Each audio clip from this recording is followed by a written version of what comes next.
Part 99, Introduction to Healing.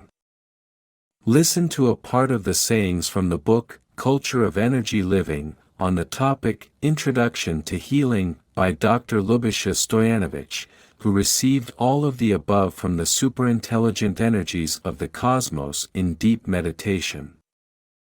Throughout history, health has been one of the biggest concerns of people.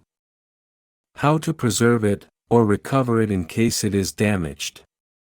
Although it seems incredible, in prehistoric times it was less of a concern to people than it is today. A few thousand years ago, people were completely turned to nature and in excellent contact with it.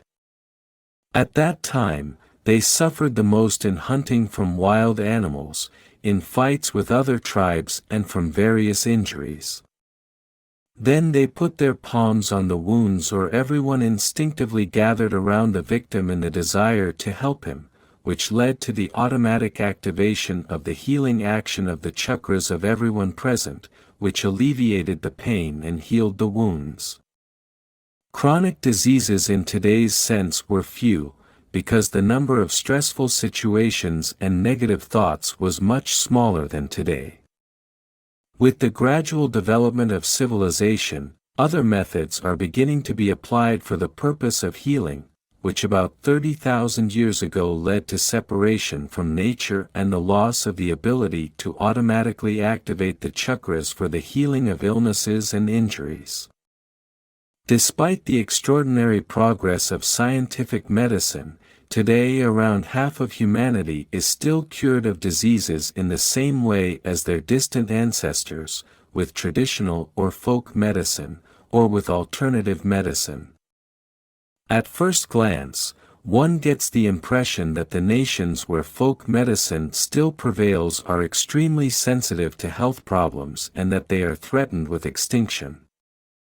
On the contrary, these nations are very tough and vital, with the highest birth rate in the world. This means that this alternative medicine is still worth something.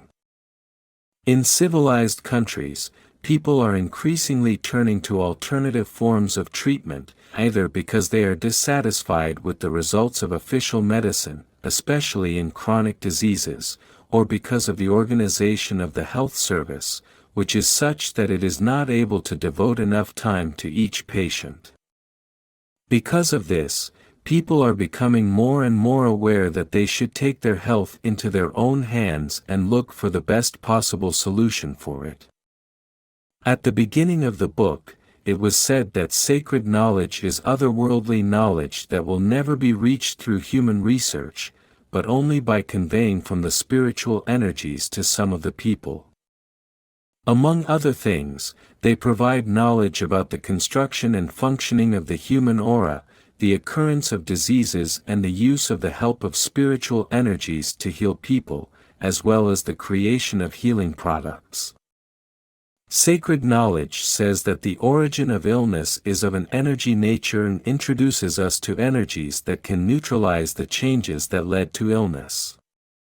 This is how energy medicine was born, a method of healing all chronic and acute, organic and psychological diseases with energies that were unknown to people until then, without the use of any chemical agents, herbs, or the effects of folk and traditional medicine. It is, therefore, a new alternative method for healing that uses exclusively the help of spiritual energies, the energy of Christ, the Holy Spirit, etc., which consists of healing sessions and healing products. Performing healing sessions with the help of spiritual energies is possible only by asking specific spiritual energies, or unnamed ones. In this way, one disease or organ or all existing diseases in the body is cured for a certain person. This prayer is given in deep meditation. At the same time, the healer does not have any physical contact with the patient, who may be next to the healer or anywhere on earth. This chapter briefly discusses all the healing methods and levels obtained from the sacred knowledge in deep meditation, starting with healing with hands, chakras, than out of human energies from natural sources, such as stars and planets, and artificial, created by human hands, such as pyramids and ancient temples. All these methods consist in bringing gray bioenergy to the diseased organs in order to compensate for the missing amounts. This return of gray bioenergy will have the same healing effect as its lack had on the onset of disease. Disruption of the flow and distribution of white bioenergy in the aura and the body has an incomparably greater influence on the appearance of disease, but the re-establishment of its flow and distribution belongs to the inviolable sphere of spiritual energies. The greatest help in healing is obtained by praying to the spiritual energies of the unique field, the tree of Christ, the Holy Spirit, the energy of synchronization, as well as the energy of the luminous body. In addition to a brief description of their roles in the cosmos, the manner of functioning from the moment of receiving a prayer for healing to the beginning of the healing process is discussed in detail. The principles on which spiritual energies heal are presented, the principles of the process which, in diseases with no permanent tissue damage, consists in cleaning the aura and meridian from energy jelly in blood vessels from sclerotic deposits, while in diseases with permanently damaged tissue, in addition to the above, it also normalizes the function of the diseased organ. The aim of the presentation of healing powers in this book is to familiarize the reader with the possibilities of cooperation with spiritual energies in terms of healing diseases, which is achieved through long-term research work. It will help future healers reach this level of development much faster and be able to apply these powers.